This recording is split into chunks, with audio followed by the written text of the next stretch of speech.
એને જેટલી વાર જેલમાં મૂક્યા છે એટલી વાર એનો વધુ તાકાતથી પાછો અમારી સામે આવે છે. એટલે તમે દેડિયાપાડા આવો અને ત્યાં ગાડી આપણે 150મી બિરસા મુંડાની ભવ્ય ઉજવણી કરીએ અને 150મી જન્મ જયંતિ ઉજવીએ દેડિયાપાડામાં. એટલે આ ચૈતરભાઈ ત્યાંથી ઢીલો પડશે. પણ એ ચૈતરભાઈ વસાવાએ 150મી જન્મ જયંતિની જાહેરાત કરી કે આપણે સૌએ 150મી બિરસા મુંડાની જન્મ જયંતિ આપણે નેત્રંગ ખાતે કરવાની છે. મિત્રો, અમારી પાસે નથી સરકાર, નથી વહીવટી તંત્ર, નથી પ્રશાસન. એમણે 7000 પોલીસ ત્યાં ગાડી લગાવી દીધી ડેડિયાપાડામાં. અને જે ડેપ્યુટી સીએમ જે હમણાં 8મી પાસ આપણે કહીએ છીએ ને, એ ડેપ્યુટી સીએમ બનાવી દીધો તેને. અને ગામે ગામ એમને ખાટલા બેઠક કરાવી. આપણા તાલુકામાં પણ એક બે ગામમાં ખાટલા બેઠક કરી દીધી. અને ઘણા બધા સાંસદોને પગે લગાડ્યા, ઘણા બધા આ લોકોને ઢોલ નગારા વગાડતા કરી દીધા, ઘણા બધા ધારાસભ્યને ખંજીરા મંજીરા વગાડતા થઈ ગયા કે ભાઈ દેશના વડાપ્રધાન શ્રી આવે છે 15 તારીખે, એટલે તમે બધા ત્યાં પધારજો. તમારા ત્યાં આવ્યા હતા કે નહીં આવ્યા કોઈ ખંજીરા મંજીરા લઈને? પ્રભાત શેરી કાઢતા હતા. આજે તમે વિચાર કરો, એક આપણા નાનકડા પરિવારમાંથી આવેલો દીકરો, આપણી જેવા જ પરિવારમાંથી ઉછરીને મોટો થયો, એને સરકારી નોકરી મળી, એ સરકારી નોકરી પણ છોડી દીધી. અને સરકારી નોકરી છોડ્યા પછી એને લાગ્યું કે હવે મારે સમાજ સેવા કરવી છે, આપણા સમાજનું જે શોષણ થાય છે એ અટકાવવું છે. અને આજે એ વ્યક્તિને પાડવા માટે આજે દેશના વડાપ્રધાન શ્રી ડેડિયાપાડા આવવું પડ્યું. મિત્રો, ભરૂચ અને નર્મદામાં એમણે 1300 બસો મૂકી. કેટલી બસો? 1300 બસો મૂકી. હમણાં આપણા છોકરાની 10મા 12માની એક્ઝામ હોય કે કોલેજની એક્ઝામ હોય ને, તો માંડ એક બસ પણ નથી આવી શકતી.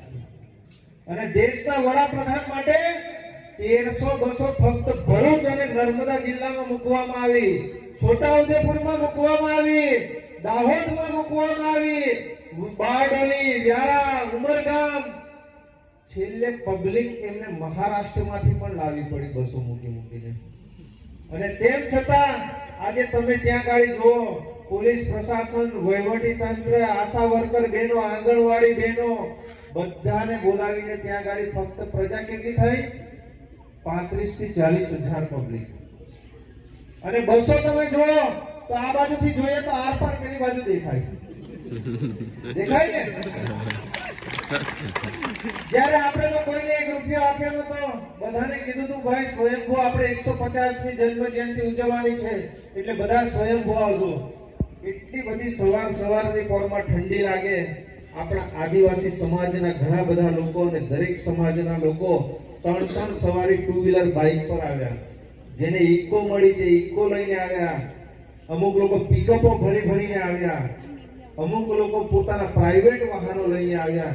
અને ત્યાં ગાડી દેશના વડાપ્રધાનની સામે ફક્ત 15-20 કિલોમીટરના એરિયામાં સ્વયંભૂ આદિવાસી સમાજ ત્યાં ઉમટી પડ્યો. 2.5 થી 3 લાખ પબ્લિક, આખા 4 રસ્તા જામ. વિચાર કરો, આ આદિવાસી સમાજની તાકાત છે. આજે આપણને બિરસા મુંડાના સ્વરૂપમાં ચૈતર વસાવાજી મળ્યા છે. આ ચૈતર વસાવાને જો આપણે ખોવી નાખ્યો ને, તો બીજો આપણા સમાજમાં કોઈની તાકાત નથી કે એ આપણા હક અને અધિકારની વાતો કરશે. છે કોઈની અંદર તાકાત? આજે ઘણા બધા નેતાઓ તમે જોતા હશો. આજે તમે જો અહીંયા ગાડી જસુભાઈ રાઠવા અત્યારે આપણા સાંસદ છે, ગીતાબેન રાઠવા, ત્યાર પછીના બીજા બી રાઠવા હતા, એમનું નામ શું? નારાયણ રાઠવા તો એ તો ખરા જ કોંગ્રેસમાંથી. રામસિંહભાઈ રાઠવા. આજે દરેક રાઠવા સમાજમાંથી જે સાંસદો આવે છે 5-5 વર્ષ પૂરા કરી અને તે હોદેલા બી નથી મળતા. એ ચૂંટાઈ તો જાય છે કેમ કે ત્યાં સમાજ એમનો મોટો છે, પણ એ તમને 5-5 વર્ષમાં કોઈ દિવસ દેખાય છે ખરા? આ જસુભાઈ રાઠવા કોઈ દિવસ આપણા ગામની મુલાકાત લેવા આવ્યા છે ભાઈ? ગીતાબેન રાઠવા આવ્યા હતા? રામસિંહભાઈ રાઠવા આવ્યા હતા? આજે ચૈતરભાઈ વસાવા એ ફક્ત ડેડિયાપાડાનો ધારાસભ્ય છે, પણ આજે ઉમરગામથી અંબાજી હોય, આજે તમે એક અવાજ કરો કે અહીંયા ગાડી આપણા કોઈ પણ પરિવાર જોડે અન્યાય થયો છે, એ તુરખેડા હોય, તુરખેડા જેવા ગામોમાં પણ 5-5, 10-10 કિલોમીટર ચાલીને પણ એ ભાઈ જતો રહે છે. ત્યાં ભાઈ ચૂંટણી લડવા જવાનો છે, છોટાઉદેપુરમાં ચૂંટણી લડવા જવાનો છે. આજે તમે દાહોદમાં જો સ્વયંભૂ 30-30, 35-35, 40-40 હજાર લોકો આજે સોશિયલ મીડિયામાં ચૈતરભાઈના નામે ત્યાં ગાડી ભેગા થઈ જાય છે. આજે ખાલી એક ધારાસભ્યને કહેજો કે 5000 પબ્લિક સ્વયંભૂ અહીંયા ગાડી ભેગી કરે છે. આપણા ધારાસભ્યની અંદર તાકાત કે સંસદ સભ્ય 30-30 વર્ષથી શાસન કરે છે, છેલ્લી પાસે તાકાત. આજે ખરેખર આપણે જાગવું પડશે. જો હજુ પણ આપણે નહીં જાગીએ ને તો આપણા બાળકોની બહુ ખરાબ પરિસ્થિતિ આવવાની છે. આજે તમે જો આ સ્ટેચ્યુના નામે, આ નર્મદા ડેમના નામે આપણા ઘણા બધા આપણા સમાજના લોકો જે આપણી જોડે એમને રોટી બેટીથી લઈને બધો જ વ્યવહાર કરીએ છીએ, આજે તે લોકો બિચારાઓ વિસ્થાપિતો થઈ અને એ લોકો બહાર જતા રહ્યા પોતાની લાખો કરોડો રૂપિયાની જમીનો આપીને. આજે તે બિચારાઓ જે બીજા ગામડાઓમાં રહે છે, આજે તેમને આજુબાજુના ગામડાઓ વાળા પણ પૂછતા નથી. આજે આપણું જ આ ગામ છે, આજે જો આપણા જ ગામને અહીંયા ગાડી વિસ્થાપિત કરીને નસવાડીમાં નાખી દે, છોટાઉદેપુરમાં નાખી દે, ઝઘડિયામાં નાખી દે, તો ત્યાં આપણું મેચ થશે ખરું? આજે આપણા સમાજના લોકો અહીંયા ગાડી ટાવર ઉપર ચડી જાય છે, આપણા સમાજના લોકો અહીંયા ગાડી આંદોલનો કરે છે,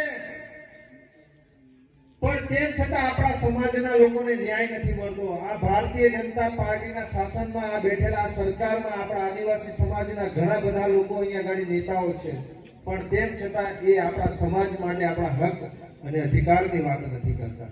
આપણે નર્મદાનું પાણી આજે કચ્છ ભુજ સુધી જાય છે, પણ શું આપણા ગરડેશ્વર તાલુકાના લોકોને મળે છે? તિલકવાડા તાલુકાને મળે છે? આ બાજુ નાંદોદ તાલુકો આવ્યો છે બાજુમાં, મળે છે ખરું?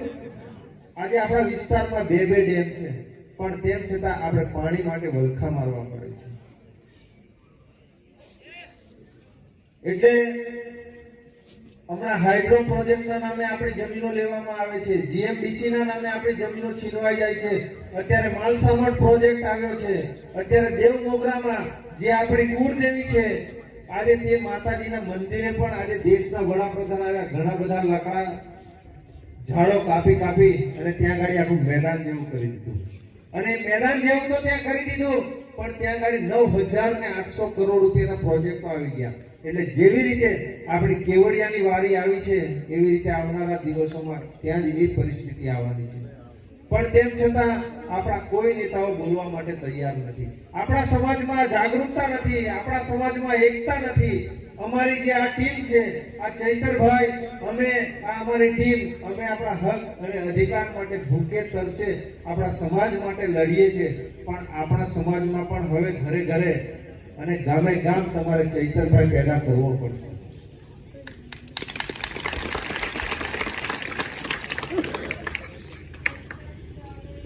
આજે આપણા સમાજની ખાલી 2-5 મિનિટ વાત કરું તો આજે આપણો સમાજ આજે દિવસે ને દિવસે આજે કથળી રહ્યો છે. આજે ઘણી બધી આપણી બહેનો આજે 25, 30, 35 વર્ષની ઉંમરમાં આજે વિધવા થઈ રહી છે.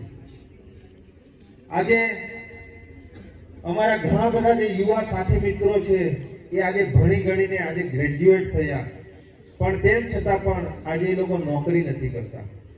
આજે એ લોકો ખેત મજૂરી કરે છે. આજે દરેક મા બાપના સપના હોય છે કે મારો છોકરો પણ ડોક્ટર બને, એન્જિનિયર બને, ક્લાસ 1 અધિકારી બને. પોતાના મા બાપનું નામ તો રોશન કરે જ, પણ સાથે સાથે ગામનું નામ બી રોશન કરે કે આજે મારો છોકરો ડોક્ટર છે, આજે મારો છોકરો કલેક્ટર છે, આજે મારો છોકરો પોલીસ કર્મચારી છે. એવી દરેક મા બાપની સપના હોય છે કે નથી હોતા? હોય છે ને. પણ આ સરકારની માનસિકતા એવી છે કે અહીંયા ગાડી કોઈ પણ જાતની ભરતી જ નથી થતી. તમે વિચાર કરો, આજે તલાટી કે સૌરાષ્ટ્ર કાઠિયાવાડનો, અહીંયા ગાડી હમણાં લાઇટ બિલ ફાળવા આવે તો તે કઈ ના કે કાઠિયાવાડી, અહીંયા ગાડી પોસ્ટમેન આવે ટપાલી તો તે કઈ ના કાઠિયાવાડી. આજે તમે સરકારી કોઈ પણ ઓફિસમાં જતા રહો, તાલુકા પંચાયત હોય, જિલ્લા પંચાયત હોય, કલેક્ટર ઓફિસ હોય કે કોર્ટમાં, જે પટાવાળો હશે એ પણ આજે કાઠિયાવાડી છે. આજે આપણે આખા ગુજરાતમાં, આજે આપણા દેશમાં એટલી બધી વસ્તી છે, પણ તેમ છતાં પણ આજે આપણા સમાજની આટલી મોટી વસ્તી છે, તેમ છતાં ભાઈ આપણા સમાજમાંથી કોઈ કલેક્ટર છે ખરો? છે કોઈ કલેક્ટર? આપણા સમાજમાંથી કોઈ જજ છે? કોઈ આઈપીએસ અધિકારી છે? આજે તમે જો આ સૌરાષ્ટ્ર કાઠિયાવાડ વાળા આખી લોબી ચાલે છે, આખી સિસ્ટમ ચાલે છે. પણ આપણા આજે કોઈ નેતાને કીધું હોય કે ભાઈ તું અમારો છોકરો આજે કોઈ પોલીસ કર્મચારી છે કે કોઈ ખાતામાં નોકરી કરે છે, એની બદલી કરો, તમે 10 ધક્કા ખાશો ને તેવી એ બદલી નહીં કરે. આપણા નેતાઓની અંદર એટલી ક્ષમતા જ નથી, નેતાઓની અંદર, કે એક પટાવાળાની પણ બદલી કરી શકે. પણ જ્યારે આપણે સમાજની વાત કરતા હોય અને આજે ખરેખર જે આપણી આ બહેનો આજે 30, 35, 40 વર્ષની વયમાં જે વિધવા થાય છે, એ ઉમરગામથી અંબાજી હોય કે સમગ્ર સમાજમાં, આજે આપણા માટે આ બહુ દુઃખદની બાબત છે. આજે આપણો આજે યુવા ધન છે. હમણાં કોઈ બેન્ડનો કાર્યક્રમ હોય તો કઈ બેન્ડ રાખી છે, મા બાપ પાસે પૈસા ના હોય પણ 1-1, 1.5, 2 લાખ રૂપિયાની બેન્ડો કરી દે. એટલે રોકી સ્ટાર ને આ બાજુ આવે કે નહીં આવતી? હા, R15 ગાડીઓ લઈ માંગે, એમાં 20 રૂપિયાનું પેટ્રોલ પુરાવશે, 50 રૂપિયાનું પેટ્રોલ પુરાવશે. હા, પેન્ટના ઠેકાણા ના હોય, આટલા અધર તો પેન્ટ પહેરશે. સાચી વાત ને? આજે મા બાપો ખેતીમાં એટલું બધું પાકતું નથી, પણ તેમ છતાં દેવું કરી કરીને પોતાના છોકરાઓના જે સપના પૂરા કરવા માટે એ લોકો આજે 1.5-2 લાખ રૂપિયાનું દેવું કરી ખેતરો ગીરવે મૂકીને એ લોકો છોકરાઓનું લગ્ન કરે છે. એને R15 ગાડી લઈ આપે છે. આજે તમે જુઓ, આજે રોડ રસ્તા પર જશો ને તો મોટા ભાગના એક્સિડન્ટો થતા હશે ને તે આપણા આદિવાસી સમાજના લોકોના થાય છે. જોયા છે કોઈ પટેલ સમાજનો છોકરાનું એક્સિડન્ટ થયું હોય? જોયા છે કોઈ દરબારમાંથી કોઈ એક્સિડન્ટ થયું હોય? કોઈ મુસ્લિમ સમાજનું? હે, આપણું આજે યુવા ધન છે ને એ ખરેખર દિવસે ને દિવસે એટલું બધું કથળી રહ્યું છે કે એની જેટલી વાત કરીએ એટલી ખોટી. અમારા ઘણા બધા જવાનિયાઓ અમને ખીજવાત આપી હશે, આ ભાઈ હું ચાલુ કરું છું. પણ આજે બહેનોની ખાસ વાત કરીએ તો આપણા સમાજના જે છોકરાઓ છે એ છોકરાઓ દારૂ, જુગાર અને આંકડાની આ વ્યસનોમાં લાગી ગયા છે. એ લોકોથી કોઈ કામ ધંધો થતો નથી, એટલે બસ પાનના ગલ્લે, કોઈ દુકાનના ગલ્લે અથવા તો થઈ જઈને હવારની પોરમાં ચાલુ કરી દેશે. ચાલુ કરી દે છે ને. હે, અને આટલા નાના બાળકો હોય, એ બાળકોને કોઈ પણ જાતની ચિંતા કર્યા વગર એ લોકો આ દારૂ એટલો બધો ખરાબ આવે છે અને એ લોકો 30, 35, 40 વર્ષની ઉંમરમાં એ ભાઈ તો મૃત્યુ પામે છે, પણ જે પેલી બેન જે ઘરમાં એ ભાઈ લાવ્યો છે અને નાના 2-3 ભૂલકાઓ એ મૂકીને જતો રહે છે. એ નાના ભૂલકાઓ, એ બેન પાસે એટલી ખેતી નથી હોતી, એની સાસરી પક્ષમાં એટલા બધા જે પરિવાર હોય એટલો કેપેબલ નથી હોતો. એ બેન પેલો ભાઈ તો એમની જિંદગી એસો આલામાં એ કરી અને દારૂ પી એ તો સ્વર્ગલોક જતો રહ્યો. પણ જે આ 3 બાળકોની જવાબદારી જે પેલી બેન પર મૂકીને જાય છે ને, એ બેન જો કોઈના તો મહેનત મજૂરી કરવા કામે અથવા તો બહાર રાજપીપળા, ગરડેશ્વર જો કામે કરવા જાય તો એ બહેનો પર પણ આંગળી ઉછાળવામાં આવે છે. કોઈ ભાઈ જોડે વાત કરે તો આ બેન તો ફલાણા જોડે આમ છે તેમ છે એમ કરીને એની પર કિચડ ઉડાવવામાં આવે છે.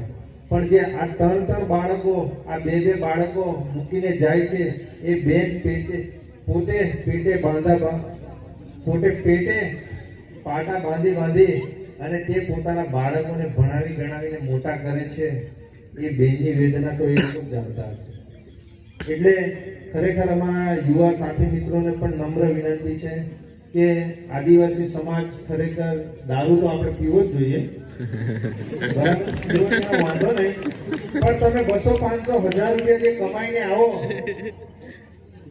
અને એમાંથી સાંજે ખાતા ખાતા કદાચ એક થોડું ઘણું લઈ લો તો ચાલે, પણ અમુક લોકો તો સવારથી જ ચાલુ થઈ જાય.